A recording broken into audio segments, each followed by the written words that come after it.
Assalamualaikum warahmatullahi wabarakatuh. Oke teman-teman, apa kabar semuanya? Mari kita lanjutkan saja ceritanya. Tapi seperti biasa, bantu dulu tekan tombol like dan berkomentar, karena tekan tombol like itu gratis ya teman-teman, sobat-sobat, tuan-tuan dan nona-nona. Oke, mari kita lanjutkan saja ceritanya. Bab 909, Pahlawan Tanpa Tanda Jasa. Di kota Peda larut malam, suara pembunuhan terus bergema. Menyapu langit, darah menyebar dan mengalir seperti sungai. Dewa perang Mike terbunuh.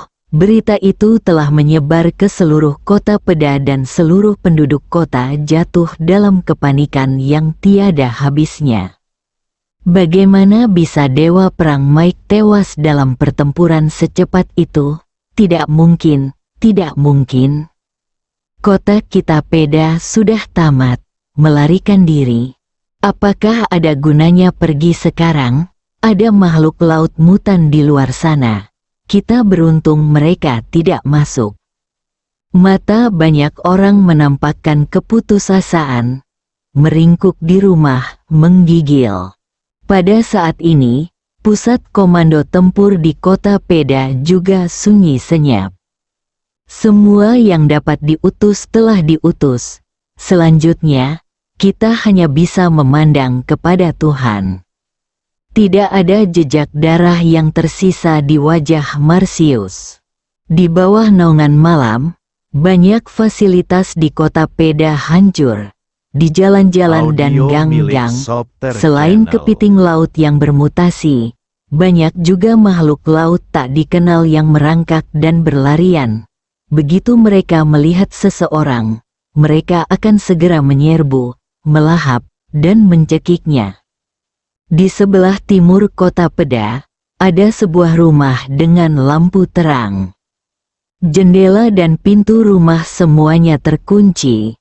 Di aula, sebuah keluarga beranggotakan 3 orang, seorang ibu dengan 2 orang anak, masing-masing memegang pisau atau tongkat di tangan mereka, memegangnya erat-erat, siap menghadapi keadaan darurat apapun yang mungkin terjadi kapan saja. Tiba-tiba terdengar suara klakson yang keras dari luar. Salah satu anak langsung gembira dan bersorak, "Ayah sudah kembali." Wanita paruh baya itu diam-diam menghela napas lega. Suaminya bekerja lembur di perusahaan malam ini. Setelah gelombang pasang laut datang, dia kehilangan kontak untuk beberapa saat. Seluruh keluarga khawatir.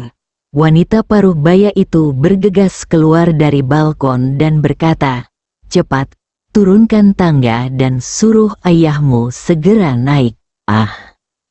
Wajah wanita paruh baya itu pucat dan tak berwarna, dan dia berteriak. Kedua anak itu pun berlari keluar dan berseru, "Ayah, jangan buka pintunya." Di bawah, mobil baru saja berhenti, namun tiba-tiba beberapa kepiting laut raksasa muncul di atap, mengetuk atap dengan cakar mereka yang tajam. Semua orang menjadi pucat karena ketakutan. "Anak-anak, kalian kembali dulu dan kunci pintunya. Aku akan keluar untuk membantu ayah kalian." Wanita paruh baya itu bergegas keluar sambil membawa tongkat panjang. Kedua anak itu saling berpandangan, dan tanpa ragu-ragu, mereka bergegas keluar dengan senjata di tangan mereka. Setelah beberapa kali tabrakan, kepiting raksasa yang ada di mobil itu pun mati. Namun, ketika pria paruh baya itu baru saja membuka pintu, ekspresinya tiba-tiba berubah. Dia mengangkat matanya dan melihat sekelilingnya. Kedua anak itu berteriak ketakutan pada saat yang bersamaan. Beberapa ular laut setebal lengan tiba-tiba muncul di sekeliling dan mengepung mobil itu. "Cepatlah dan bersembunyi di mobil bersama anak-anak," pria paruh baya itu berteriak, berusaha sekuat tenaga menekan rasa takut di hatinya dan berteriak. Memanggil, seekor ular laut besar telah menerjang. Mata pria paruh baya itu menampakkan keputusasaan. Sebuah keluarga beranggotakan 4 orang akan dimakan seekor ular. Dalam sekejap, sebuah bayangan hitam jatuh dari langit, memegang sebuah belati yang sangat tajam di tangannya. Tiba-tiba, belati itu memotong kepala salah satu ular laut. Darah berceceran di mobil. Bayangan hitam itu belum berhenti, belati di tangannya menebas, dan semua ular laut langsung terpotong. Suasana tiba-tiba menjadi sunyi, krisis telah berakhir. Sebuah keluarga setengah baya beranggotakan 4 orang, yang selamat dari bencana, masih terkejut dan melihat ke sana. Pria yang menyelamatkan mereka kini meletakkan tangannya di belakang punggungnya dan memunggungi mereka. Pria paruh baya itu sangat berterima kasih dan hendak berjalan untuk mengucapkan terima kasih ketika bayangan hitam itu menghilang. Pria paruh baya itu tercengang. "Ayah, siapa dia?" anak itu bertanya. Orang setengah baya pun tidak tahu. Pada saat ini, wanita paruh baya itu berkata, "Dia adalah dewa perang." Anak itu berkata dengan cepat, "Perang Mike, tidak. Dia pahlawan perang yang menyelamatkan keluarga kita." Setelah keluarga itu kembali ke rumah, mereka mengunci pintu dan jendela. Pria itu segera menyalakan komputer untuk mengetahui situasi terkini seluruh kota Peda. Dia baru saja kembali dan melihat banyak adegan berdarah sepanjang jalan. Kalau saja dia tidak khawatir terhadap istri dan anak-anaknya, dia tidak akan punya keberanian untuk bergegas kembali. Pada platform komunikasi komunitas kota Peda, pria itu secara tidak sengaja menemukan beberapa unggahan yang mengatakan bahwa mereka diselamatkan oleh pria misterius berpakaian hitam saat mereka dalam bahaya. Akan tetapi, tidak seorang pun di antara mereka yang melihat wajah pria berpakaian hitam tersebut, sehingga mereka pun mengunggah postingan untuk mengungkapkan rasa terima kasih kepada pria berpakaian hitam misterius tersebut. "Lihat, banyak orang mencari pria ini yang menyelamatkan orang tanpa meninggalkan namanya," kata pria paruh baya itu. Wanita paruh baya itu juga datang. Setelah beberapa saat, dia tiba-tiba teringat dan berkata, "Oh, benar juga. Bukankah tempat di mana sang dermawan berdiri menghadap kamera tadi adalah di rumah kita?" Pria itu tertegun sejenak, lalu dia kegirangan dan segera memeriksa rekaman pengawasan. Tak lama kemudian gambaran seorang pria timur berwajah muram muncul di mata pasangan itu. Bukan dari aliansi prajurit Eropa, pria paruh baya itu terkejut. Dilihat dari analisis banyak orang di platform komunikasi komunitas, pria misterius berpakaian hitam ini, pahlawan misterius yang sekarang aktif di kota Peda, seharusnya menjadi anggota aliansi prajurit Eropa. Namun tak disangka, orang ini berwajah oriental. Dia dari timur. Wanita paruh baya itu juga tercengang, dan pasangan itu saling memandang. Pria paruh baya itu merenung sejenak, lalu bergumam, "Mungkin aku bisa menebak dari mana pria timur ini berasal." Kedua anak itu pun datang. "Ayah, dari mana datangnya pahlawan dewa perang?" Di timur, hanya Tiongkok yang memiliki orang seperti itu. Pria paruh baya itu berkata dengan suara berat, karena masalah pengambilan keputusan dari otoritas Lituania. Mereka berselisih dengan Biro Operasi Khusus, jadi Biro Operasi Khusus tidak mendukung kota Peda kita. Namun, pria misterius dari Tiongkok ini tidak tega melihat rakyat biasa kota Peda disakiti. jadi dia melindungi rakyat biasa Kota Peda. Pria paruh baya itu membaca setiap posting, dan tidak satupun area di mana pria misterius itu aktif muncul di garis depan. Dia hanya berada di Kota Peda, beraksi di jalan-jalan dan gang-gang, menyelamatkan warga biasa di Kota Peda. Anak-anak, kalian harus ingat bahwa orang yang menyelamatkan hidup kita malam ini adalah dermawan kita dari Tiongkok Timur. Pria paruh baya itu membelai rambut kedua anak itu. Bukankah sebaiknya kita ungkapkan kebenarannya ke publik? Wanita paruh baya itu tidak dapat menahan diri untuk berbicara. Pria paruh baya itu menggelengkan kepalanya. Pahlawan misterius Tiongkok ini selalu membelakangi orang lain setiap kali muncul. Dia jelas tidak ingin orang lain mengetahui identitas aslinya. Keluarga kami sudah cukup mengetahuinya. Wanita paruh baya itu mengangguk, kedua anak itu pun mengangguk dengan berat.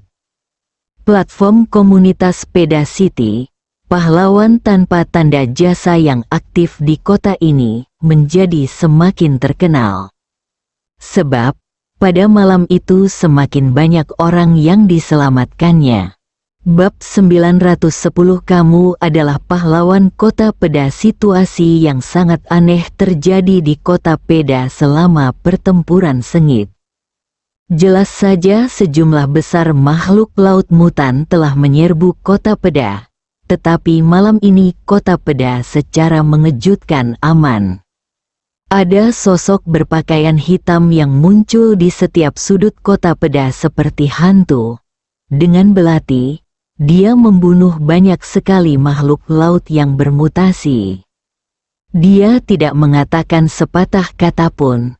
Bahkan setiap kali dia menyelamatkan seseorang, dia hanya akan membelakangi orang lain, sehingga membuat orang-orang merasa misterius. Dia tidak mengenakan topeng, tetapi tidak seorang pun melihat wajahnya. Marsius, pusat komando tempur di Kota Peda, juga menerima berita tersebut. Saya tertegun sejenak. Santo pelindung misterius muncul di Kota Peda. Benar saja, orang-orang sudah menjuluki pria misterius berpakaian hitam ini sebagai santo pelindung mereka. Macisius juga tidak mengetahui identitas pria misterius berpakaian hitam itu. Tetapi ini adalah satu-satunya kabar baik pada malam bencana ini. Dengan pria misterius berpakaian hitam yang melindungi kehidupan orang-orang di Kota Peda, dia juga harus memberikan penjelasan setelah bencana. Berapa lama waktu yang dibutuhkan bala bantuan kita untuk mencapai Kota Peda? Tanya Marsius. Kekaisaran Lituania telah mengaktifkan rencana darurat dan akan memobilisasi personel dari seluruh negeri untuk mendukung Kota Peda. Namun, air yang jauh tidak dapat memadamkan api yang ada di dekatnya. Terlebih lagi, orang-orang yang datang untuk mendukung mungkin tidak dapat menghadapi gelombang binatang laut. Tidak. Harus dikatakan bahwa mereka sama sekali tidak mampu menghadapi gelombang pasang binatang laut. Memikirkan ubur-ubur surai singa yang mengerikan, Marsius merasakan getaran yang merasuki jiwanya. Malam menyiksa lainnya, ketika sinar fajar pertama muncul di permukaan laut, gelombang laut surut lagi. Hal ini mengejutkan banyak orang. Dalam 2 malam dan 2 pertempuran, gelombang binatang laut berada dalam posisi yang sangat menguntungkan. Dapat dikatakan sangat mudah bagi mereka untuk menduduki Kota Peda. Akan tetapi kali ini, gelombang laut surut lagi. Mundur total, para penyintas menitikkan air mata dan pada saat yang sama, mata mereka menampakkan ketakutan yang tak terkendali. Kalau pasang surut binatang laut datang begini tiap malam, siapakah yang sanggup menahannya? Mereka merasa bahwa gelombang laut buas tampaknya sengaja menggoda mereka. Aku punya dugaan, mungkinkah para monster laut menggunakan pertahanan kota Peda kita untuk melatih pasukan mereka? Kota Peda telah menjadi subjek percobaan pasang surut binatang laut. Apapun yang terjadi, apapun alasannya, gelombang binatang laut pasti akan menyerang kota Peda lagi malam ini. Sekarang fajar, terjadi kekacauan di kota Peda.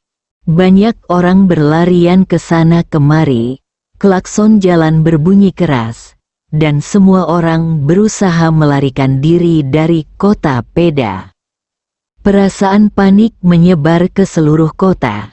Jika bukan karena pria misterius berpakaian hitam yang menyelamatkan keluarga kami yang beranggotakan 7 orang tadi malam, kami pasti sudah lama meninggal. Meskipun kota Peda adalah rumah kami tidak punya tempat lain untuk dituju. Namun, demi keselamatan keluarga kami harus meninggalkan kota Peda sebelum gelap. Benar sekali, pria misterius berbaju hitam itu tidak selalu bisa muncul tepat waktu untuk menyelamatkan kita. Terlebih lagi, Raja Binatang Laut yang menakutkan, ubur-ubur Surai Singa, terlalu menakutkan. Jika ia datang ke darat tanpa pikir panjang, semua orang di kota bisa menjadi santapannya. Terjadi kekacauan di kota Peda. Ada orang yang menjaga ketertiban di jalan-jalan dan gang-gang, tetapi tampaknya itu tidak ada gunanya sama sekali. Konflik sering terjadi di antara orang-orang yang panik. Komando Tempur Kota Peda, pemimpin tertinggi Kota Peda disebut Kunas. Pada saat ini, Kunas dalam kondisi amat cemas, duduk dalam posisi yang tidak nyaman, dan mondar-mandir. Sebagai pemimpin tertinggi Kota Peda, tentu saja dia harus memikul tanggung jawab utama atas insiden ini. Tentu saja ada orang lain yang tidak dapat lepas dari tanggung jawab berat itu. Marcius, apa yang harus kita lakukan sekarang? 800 dari 1000 orang pasukan aliansi prajurit Eropa tewas dalam satu malam, termasuk Dewa Perang Mike. Kalau begitu, bagaimana kita bisa menghadapi gelombang monster laut terkutuk ini? Pasukan pendukung telah memasuki kota. Ketika Marcius mengatakan ini, dia sendiri tidak yakin. Dalam situasi ini, pasukan biasa tidak dapat menyelesaikan masalah. Kedatangan bala bantuan paling banyak dapat membantu menjaga ketertiban di kota Peda yang kacau. Mungkin kita harus mengorganisasikan orang-orang dan meninggalkan kota Peda. Ini adalah cara terbaik untuk melindungi mereka, kata asisten wanita itu. Macisius segera membantahnya, tetapi ini juga berarti mengakui ketidakmampuan kami. Apakah Anda masih perlu mengakuinya? Tidak ada seorang pun yang hadir berani berbicara. Akhirnya, asisten perempuan itu memberanikan diri dan berkata, "Tetapi jika kita tidak mengorganisasi orang-orang untuk pergi sebelum gelap, saya khawatir lebih banyak orang akan mati malam ini." Wajah Macisius menjadi gelap. Dia telah mencapai titik di mana dia tidak bisa mundur lagi. Dia adalah kepala Departemen Operasi Khusus Lituania. Tetapi mengingat situasi yang dihadapinya sekarang, dia dapat dimintai pertanggungjawaban kapan saja. Barangkali mengatur evakuasi penduduk adalah cara untuk melindungi mereka. Tetapi pada kenyataannya, hal itu tidak berhasil. Ada hampir 400.000 orang di kota Peda, kata Kunas, manajer umum kota Peda. Dengan suara berat, itu sekitar 1/7 dari total populasi negara.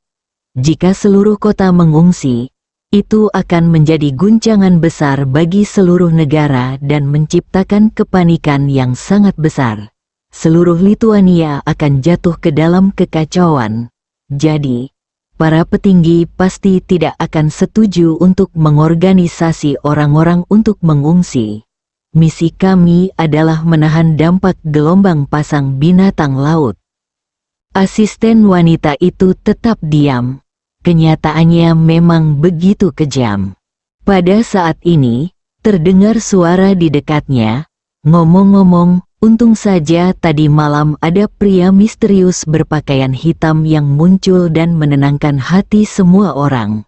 Kalau tidak, hari ini pasti akan semakin kacau. Aliansi prajurit Eropa telah mengatakan bahwa pria misterius berbaju hitam itu bukan salah satu dari mereka, kata Macisius dengan suara yang dalam. Meskipun kita tidak tahu siapa pria misterius berbaju hitam itu, dia jelas merupakan pahlawan Lituania kita. Dalam situasi saat ini, kandidat terbaik untuk menstabilkan emosi publik adalah pria misterius berbaju hitam ini. Tetapi kita tidak tahu siapa pria misterius berbaju hitam itu. Kunas mengerutkan kening. Mungkin kita harus mencari cara untuk menemukannya. Tidak mudah untuk keluar dalam waktu sesingkat itu. Tetapi karena dia adalah pahlawan Lituania, dia harus menjadi salah satu dari kita. Macisius melihat sekeliling dan akhirnya menatap seorang pemuda di kantor pusat. Siapa namamu? Pemuda itu tertegun dan menjawab tanpa sadar, namaku Percius. Bagus sekali, Percius.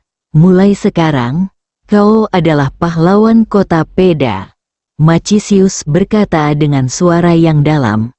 Tampillah segera dan gunakan identitas pria misterius berpakaian hitam tadi malam untuk memberitahu orang-orang melalui media agar tetap tenang dan bahwa Anda akan terus melindungi mereka. Bosius begitu terkejut hingga ia membeku di tempat.